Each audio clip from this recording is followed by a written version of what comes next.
Class 10 का जो आपका चैप्टर है संसाधन एवं विकास, इस चैप्टर का कुछ इम्पोर्टेंट क्वेश्चन आंसर को बताऊंगा। ये सारे क्वेश्चन आपके एग्जाम के लिए VVI है। वीडियो को ध्यान से देखिए, आपको सारी बातें इसी वीडियो में समझ में आने वाली है। यहाँ पर देखिए, जैव और अजैव संसाधन क्या है। दोस्तों सबसे पहले क्वेश्चन को समझिए।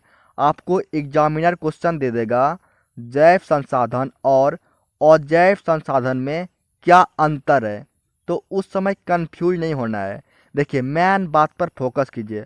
आपसे जैव और अजैव के बारे में पूछ रहा है। यहाँ पर देखिए, यहाँ पर जैव है, यहाँ पर अजैव है, इसी दोनों के बारे में आपसे पूछ रहा है। अगर आपसे पूछे कि जैव और अजैव संसाधन क्या है, या फिर आपसे पूछे कि जैव संसाधन और अजैव संसाधन में क्या अंतर है, तो उस समय कंफ्यूज नहीं होना है। दोनों एक ही बात है, दोनों का आंसर सेम होगा। ठीक है, तो सबसे पहले क्वेश्चन को समझिए। क्वेश्चन को समझ गए तो आप आंसर को अच्छे से लिख पाएंगे। अब यहाँ पर देखिए, जैव संसाधन वे संसाधन जिनकी प्राप्ति जैव मंडल, यहाँ पर देखिए, जिनकी प्राप्ति जैव मंडल से होती है उसे जैव संसाधन कहते हैं। दोस्तों संसाधन बहुत होते हैं, लेकिन जैव संसाधन जो है उसे ही बोलेंगे जो हमें जैव मंडल से प्राप्त होता है। इस बात को हमेशा ध्यान में रखिए। ठीक है, अब इसका एग्जाम्पल देखिए, मनुष्य। दोस्तों मनुष्य जो है, मनुष्य एक संसाधन है, लेकिन किस प्रकार का, तो जैव संसाधन है। ठीक है, मनुष्य एक जैव संसाधन है, इस बात को ध्यान में रखिए। वनस्पति, दोस्तों पेड़ पौधा जो है यह एक जैव संसाधन है, इस बात को ध्यान में रखिए। मत्स्य, दोस्तों मत्स्य जो होता है वह एक जैव संसाधन है। ठीक है, पशुधन मतलब जानवर सब जो होता है यह एक जैव संसाधन है, इसे हमेशा ध्यान में रखिए। ठीक है दोस्तों, एक और बात को ध्यान में रखिए, जितने भी जैव संसाधन होते हैं सारे सजीव होते हैं। ठीक है, जो भी है, यहाँ पर देखिए, मनुष्य हुआ, वनस्पति हुआ, मत्स्य हुआ, पशुधन हुआ, ये सारे सजीव हैं। ठीक है, मतलब इस बात को हमेशा ध्यान में रखिए कि जैव संसाधन सजीव होते हैं। ठीक है, अब यहाँ पर देखिए अजैव संसाधन को देखिए। वे संसाधन जो निर्जीव होते हैं, क्या होते हैं, निर्जीव होते हैं, उसे अजैव संसाधन कहते हैं। दोस्तों जितने भी सजीव होते हैं वो जैव संसाधन, और जितने भी निर्जीव होते हैं, क्या होते हैं, निर्जीव होते हैं, वो अजैव संसाधन कहलाते हैं। इस बात को हमेशा ध्यान में रखिए। अब यहाँ देखिए एग्जाम्पल देखिए, चट्टान। क्या चट्टान सजीव होता है, नहीं होता है, निर्जीव होता है। ये चट्टान जो है यह निर्जीव होता है। ठीक है, इसीलिए यह एक अजैव संसाधन है। अब आगे देखिए, धातु खनिज, ये धातु है, खनिज है, ये सब तो निर्जीव होते हैं, मतलब यह एक अजैव संसाधन है। इस बात को हमेशा ध्यान में रखिए। अब इस क्वेश्चन को ध्यान से देखिए और बातों को समझिए।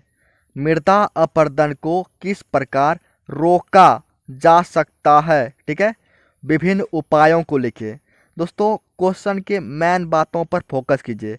मेन बात बस इतना सा है, मृदा अपरदन रोका, इतना सा आप पढ़ लीजिए। इसके बाद समझ जाइए कि क्वेश्चन क्या बोल रहा है। मतलब यहाँ पर मृदा अपरदन को रोकने के उपाय के बारे में पूछ रहा है, मतलब रोकने के तरीका के बारे में पूछ रहा है। ठीक है, बस मेन बात पर फोकस कीजिए और बाकी सब जो बात है उसको इग्नोर कीजिए। ठीक है, क्वेश्चन को समझिए और आंसर को लिख दीजिए, क्योंकि एग्जामिनर जो है वो क्वेश्चन को घुमा के पूछता है, डायरेक्ट नहीं पूछता है, तो उस समय कंफ्यूज नहीं होना है। जो मेन बात है उसको देखिए। अब आंसर देखिए, मृदा अपरदन को रोकने का निम्नलिखित उपाय है। ठीक है, नंबर 1 पर ध्यान दीजिए, नदियों पर बांध बनाकर उनके बहाव को कम करके मृदा अपरदन को रोका जा सकता है। दोस्तों अब आप सोच रहे होंगे कि नदी पर जो है अगर बांध बना देगा, ये बांध जो है अगर नदी पर बना देगा तो पानी कैसे पार होगा। देखिए, नदी पर बांध बनाने का मतलब ये हुआ कि नदी पर बांध बनाकर नहरों का निर्माण करना है, और नदी का जो पानी है वो नहरों में छोड़ देना है, जिससे क्या होगा कि नदी पर जो है दबाव घटेगा, मतलब बहाव जो है ये बहाव ये कम हो जाएगा, क्योंकि नदी का पानी जो है उसे हम नहर में भेज रहे हैं, ठीक है, जिससे बहाव क्या होगा, कम होगा, और जिसके कारण जो है ये मृदा अपरदन जो है इसे रोका जा सकता है। दोस्तों, ये मृदा अपरदन क्या होता है इसे आप समझ रहे होंगे। देखिए, ये मृदा अपरदन जो है इसे समझना बहुत ही इम्पोर्टेंट है। मिट्टी का कट जाना या फिर बह जाना को हम बोलते हैं मृदा अपरदन। मृदा मतलब क्या हुआ, मिट्टी। तो मिट्टी के इस तरह से याद रखिए, मिट्टी के कटाव या फिर कट जाना एक ही बात है। मिट्टी के कटाव या बहाव, यहाँ पर देखिए, मिट्टी के कटाव या बहाव की जो प्रक्रिया होती है उसे ही बोलते हैं हम मृदा अपरदन। दोस्तों, मृदा अपरदन बहुत तरीका से होता है। हवा के द्वारा होता है, पानी के द्वारा होता है। तो यहाँ पर जो है पानी के द्वारा हो रहा है, क्योंकि यहाँ पर पानी जो है मिट्टी को बहा ले जाती है, ठीक है। तो हम बहाव को कम कर देंगे तो मृदा अपरदन क्या होगा, रुक जाएगा। अब नंबर 2 को देखिए, अधिक से अधिक वृक्ष लगाकर मृदा अपरदन को रोका जा सकता है। अब आप सोच रहे होंगे कि पेड़ लगाने से, मतलब वृक्ष लगाने से मृदा अपरदन कैसे रुकेगा। देखिए, वृक्ष जो होता है, इस वृक्ष का जो जड़ है वो जड़ मिट्टी को बांध कर रखती है, जिससे मृदा अपरदन जो है यह अपरदन नहीं होने देता है, ठीक है। इसीलिए इस बात को हमेशा ध्यान में रखिए कि अधिक से अधिक वृक्ष लगाकर मृदा अपरदन को रोका जा सकता है, ये हमेशा ध्यान में रखिए। अब आगे देखिए, आगे क्या है। अनियमित पशु चारण पर रोक लगाकर मृदा अपरदन को रोका जा सकता है। दोस्तों, ये जो है अनियमित पशु चारण, ये क्या होता है। देखिए, पशु चारण मतलब क्या होता है, पशु को चराने की जो क्रिया होती है उसे बोलते हैं पशु चारण, ठीक है। अब क्या करता है कुछ लोग, ये गाय बैल भैंस घोड़ा इस सब को कहीं भी खुलेआम चरने के लिए छोड़ देता है और उसका देख रेख जो है नहीं करता है, जिससे ये जो है गाय भैंस बैल ये सब जो प्रकृति को बहुत नुकसान पहुंचाता है, मतलब पेड़ पौधा को बहुत ही नुकसान पहुंचाता है। और आपको तो पता है कि पेड़ पौधा जो है वो मृदा अपरदन को रोकता है। अब जब पेड़ पौधा नहीं होगा तो इससे क्या होगा, प्रकृति को नुकसान पहुंचेगा, मतलब मृदा अपरदन ये भी होगा। अगर प्रकृति को नुकसान पहुंचेगा तो मृदा अपरदन जैसी समस्या उत्पन्न होगी। तो इस बात को ध्यान में रखिए कि अनियमित पशु चारण पर रोक लगाकर, ठीक है, मृदा अपरदन को रोका जा सकता है, इसे हमेशा ध्यान में रखिए। अब यहाँ पर देखिए नंबर 4, पहाड़ी क्षेत्रों में सीढ़ी नुमा खेत बनाकर मृदा अपरदन को रोका जा सकता है। दोस्तों, ये पहाड़ी क्षेत्र जो होता है, इस क्षेत्र में जो ज़मीन होता है खेती करने वाला, वो ज़मीन ढलाऊ होता है, ठीक है, मतलब ऊपर नीचे होता है, जिससे कि वहाँ पर मृदा अपरदन जो है यह एक बहुत बड़ा समस्या होता है। तो इन क्षेत्रों में सीढ़ी नुमा खेत, ठीक है, सीढ़ी नुमा खेत मतलब इस तरह से खेत बनाकर जो बोलता है खेती करने के लिए, जिससे क्या होगा कि मृदा अपरदन जो है इसे रोका जा सकता है, ठीक है। सीढ़ी नुमा खेत मतलब ऊपर नीचे इस तरह से खेत बनाकर। तो इस बात को ध्यान में रखिए कि पहाड़ी क्षेत्रों में सीढ़ी नुमा खेत किस प्रकार का, तो सीढ़ी नुमा खेत बनाकर मृदा अपरदन को रोका जा सकता है, ये हमेशा ध्यान में रखिए। अब आगे देखिए नंबर 5, मरुस्थलीय क्षेत्रों के किनारों पर पेड़ लगाकर मृदा अपरदन को रोका जा सकता है। दोस्तों, मरुस्थलीय क्षेत्र मतलब रेगिस्तान जो होता है, उस क्षेत्रों में ये मृदा अपरदन जो है ये बहुत बड़ा समस्या होता है, क्योंकि हवा जो है ये क्या करता है कि बालू मिट्टी सबको उड़ा के ले जाता है। तेज हवा का झोंका मतलब आंधी जो आता है वो बालू को अपने साथ उड़ा के ले जाता है।